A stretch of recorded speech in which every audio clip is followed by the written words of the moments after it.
Are you searching for a spiritual successor to a cult-classic shooter? It seems Industria is attempting to be such to Half-Life 2.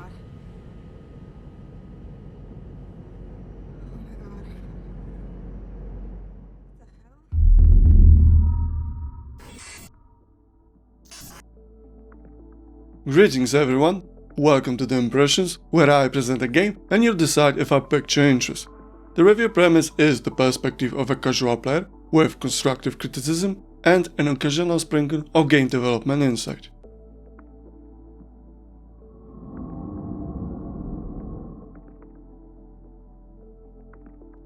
Industria is a first-person shooter created by Blickmill, an indie developer studio based in Berlin and Glasgow. My story with Industria started back in 2018. I was scrolling through Instagram, watching the Blender hashtag. This presented me with an occasional video post where a developer prepares an asset for the game. Those later turned into a release game in 2021. After a while, I bought it, probably during some sale. And since then, it has been collecting dust in the Steam library. Today is the day that I'll present my critique after recently playing a game a few times. My assumption is that the project, in the majority, was developed by one person. It is the child of two people, Steve Chapman and David Jungnickel, the studio founders. Even if the credits recognize 10 developers, I assume one took over many roles as a person working in engine. Steve Chapman has taken over roles such as level designer, environmental artist, lighting artist, 3D asset artist, technical artist for shaders, game designer, combat designer, and probably more. Considering it was his first project, saying he took on a lot is an understatement. With that in mind, let's move towards discovering the game.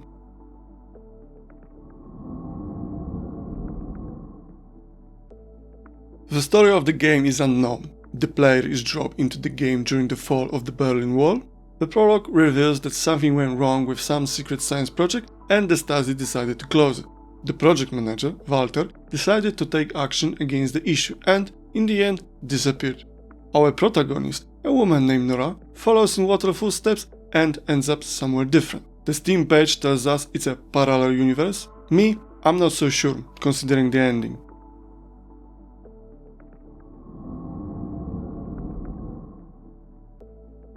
The game focuses on the journey with narration and occasional puzzles.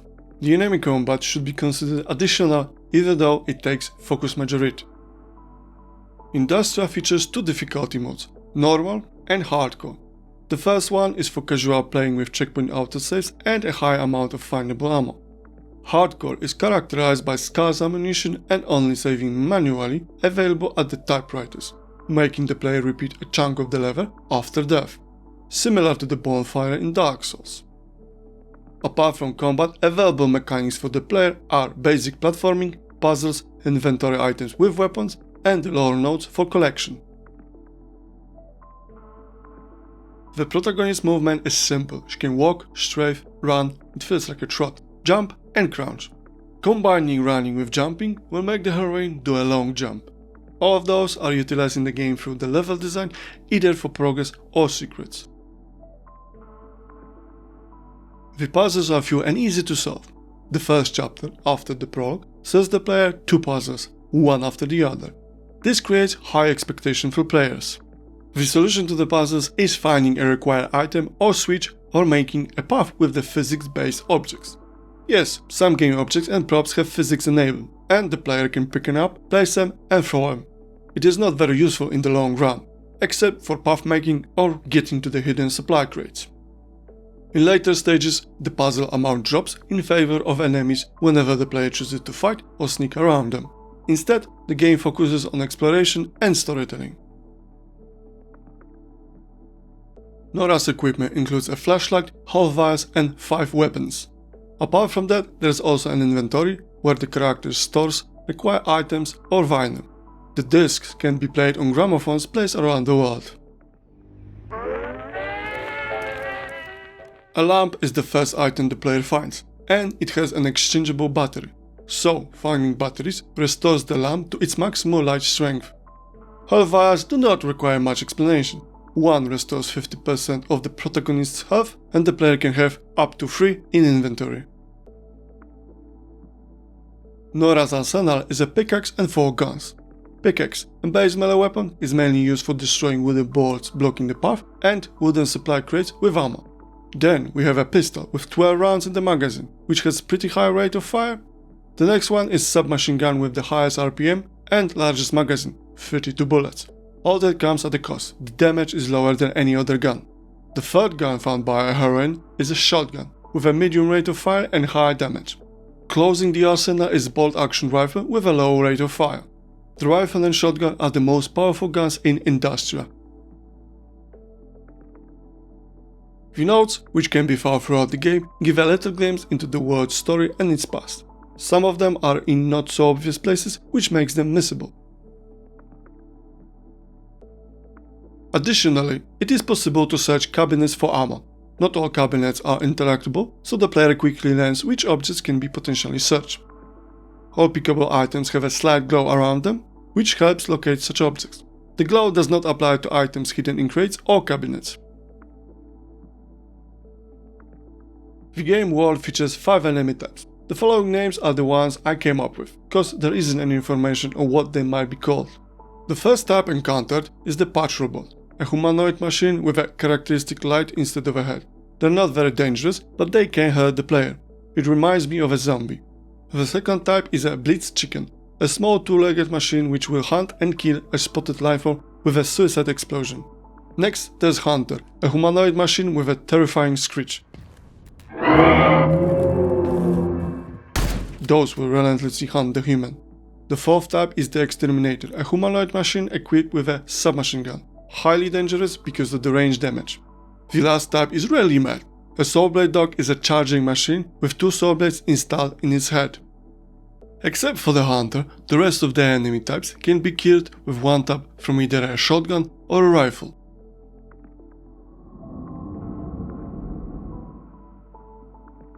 The whole game is a linear experience. Each section has a significant story development and a setting to it. The level design is vertical and, at times, labyrinthine, which requires the player to search their environment for the way forward or additional items, supplies, notes. It is a perfect balance between game experience and realism. The locations look believable, like it would be possible for them to exist.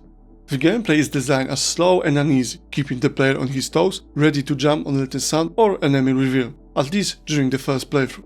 Additionally, between chapters, the game features library sections, which are very enigmatic and are supposed to extend the story.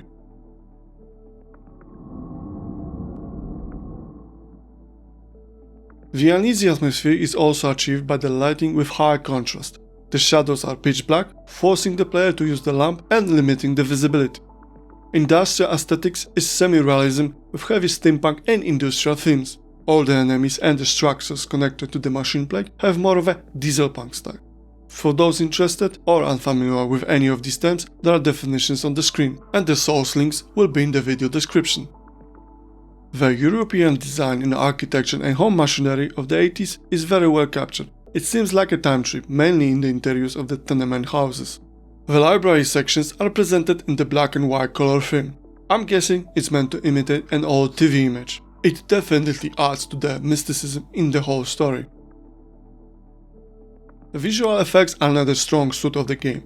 I can say they look decent, although there's a possibility they had fallen under the optimization axe. The behavior of Nora and her handling of weapons looks very good, and it fits the FPS genre. All the story bits presented in a cinematic way are in the first-person view, which is good because it does not break immersion. Yet the behavior of Nora and her gesticulation look a bit stiff and theatrical. The game's user interface is minimal, quite similar to the UI of the Machine Games Wolfenstein series. It's simple and easy understandable.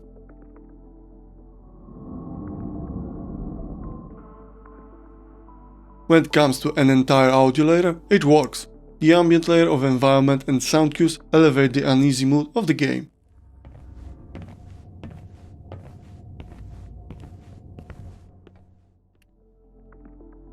Weapon effects are crisp and powerful, and the interactions with objects have audio feedback.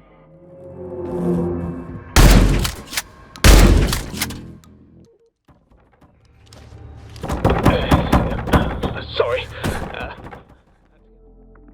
Voice actors did their job incredibly well. The player can hear all the emotions and little accents of natural behavior. Definitely superb job with heartfelt storytelling. I was left behind. Oh, Brent, I'm so sorry. You don't need to be. I was hoping that you would take something with you to the sea. Of course, anything. Is it far off my trail? Music is mainly used to emphasize a significant story development. It is emotional and atmospheric in the style of electronic and dark ambient music. The main menu music has a little bit of acid jazz in it.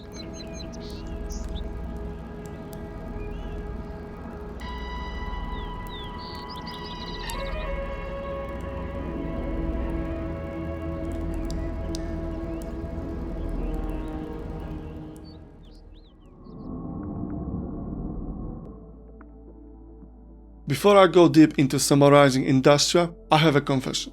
Developers place a special thanks to the creators of Half-Life 2 in the game credits. I never played either part of the Half-Life games, yet. Therefore, I'm unable to compare this title with the works of Valve. What I can do is decide if the game has a chance to become such a cult game, but first things first. Stepping into the game, I had no expectations since I knew it was an indie project with a small team. However, those expectations rose as I saw the main menu design with intriguing music. Later, I played full of tension prologue and a well done first chapter with puzzles and tone setting. Unfortunately, from then on, everything went downhill. The story is something strange. There is no straight answer given in the game. This leaves a lot of room for analysis and theories. It is an intriguing concept with a different setting. Considering that the Blickmill team is working on another game, the players may expect a continuation and potential answers. I'll rate the story 8 out of 10, it keeps the player intrigued and eager for more, and the conversation between Nora and Brent are the highlight. If anyone wants to judge Industria as a first-person shooter, that's a mistake. The game has mechanics from such titles, but as mentioned earlier, the story is the main focus. Even developers call this project a narrative FPS. Nevertheless, the movement is designed fittingly for the game's speed. The puzzles expand the gameplay. However, the physics-based objects and making a platforming path mechanics weren't thought through in detail. The player has no control over the held object and it's tiresome to place it in a desired way. Nora's equipment is straightforward and the player quickly understands how the lamp and half vials work. When it comes to weapons, guns are great. Each of them has a different rate of fire and damage output. Thanks to that, the player needs to be aware of enemy types and own ammunition. Two things that sting me about guns are the design inventory order and the inconsistent amount of ammo that can be held by the protagonist. The weapon order is non-classic. The shotgun is placed as the last gun and not as usually second. And it's not like the inventory order is based on an acquisition order. Perhaps the reasoning was that the shotgun is like a hand cannon. The user can get used to the weapon order, but it is unusual. The ammo count for the pistol and rifle is 3 full magazines, yet it's only 2 full magazines for a submachine gun and shotgun. The number of magazines includes a fully loaded weapon. This might have been a balancing decision for game difficulty, although I'm not so sure. The pickaxe is another story. It's a melee weapon in the FPS game. Unfortunately, it does not feel right. Two-handed wielding has a short range and the FOV will fool the player about range. I understand that this might have been a realistic design, yet with first-person view and melee weapons, it is imperative to achieve the satisfaction of hitting the desired object. For example, the Vermintide and Darktide games by Fatshark managed to do it perfectly. The collectible nodes are just an addition to the gameplay. It's nice that there is an expansion of the world lore. The slide though of the pickable item is on par with modern games, although I wish there was an option to turn it off. The cabinet searching is a welcome mechanic, giving more realism to the environment, although there could have been more visual variation. The enemy design is good. Each type has a different visual with different behavior, and players need to quickly think when there are more types of machines. The variety is enough for the game length. It is hard to judge the AI behavior as it might feel lacking, yet it could have been designed this way. To summarize the gameplay, I rated 7 out of 10. The clunky and buggy physics objects feature was tiresome, and the miss mark with the melee weapon left me displeased.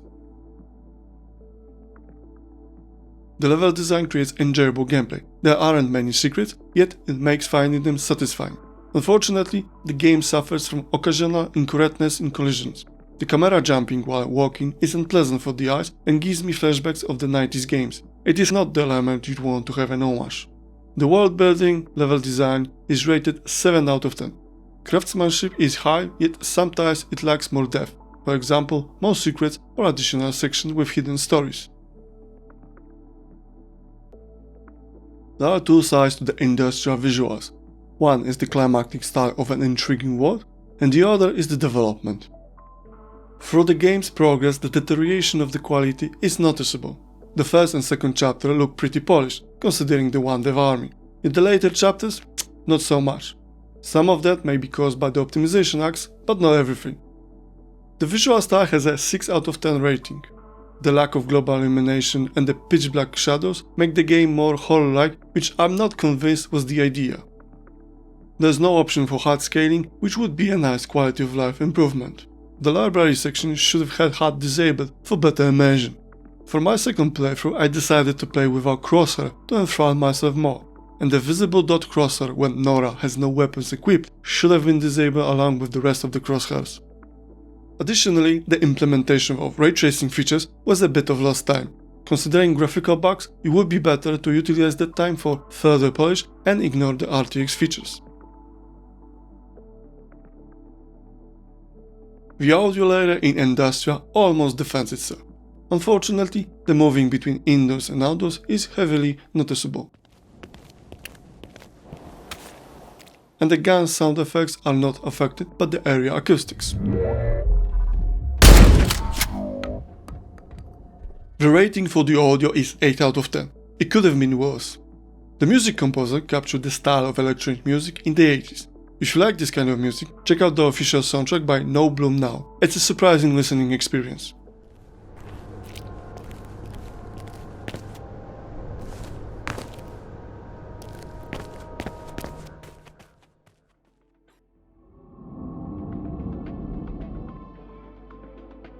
To find one word that would correctly describe Industria took me longer than expected.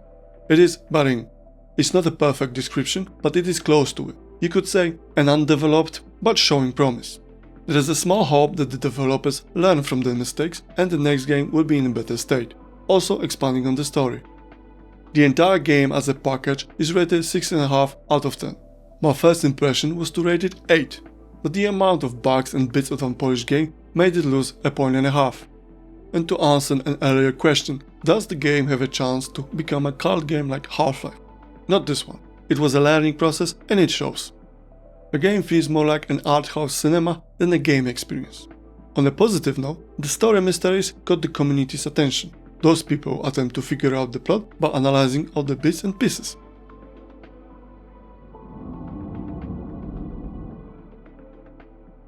There's one thing that would be an immersive addition to the game.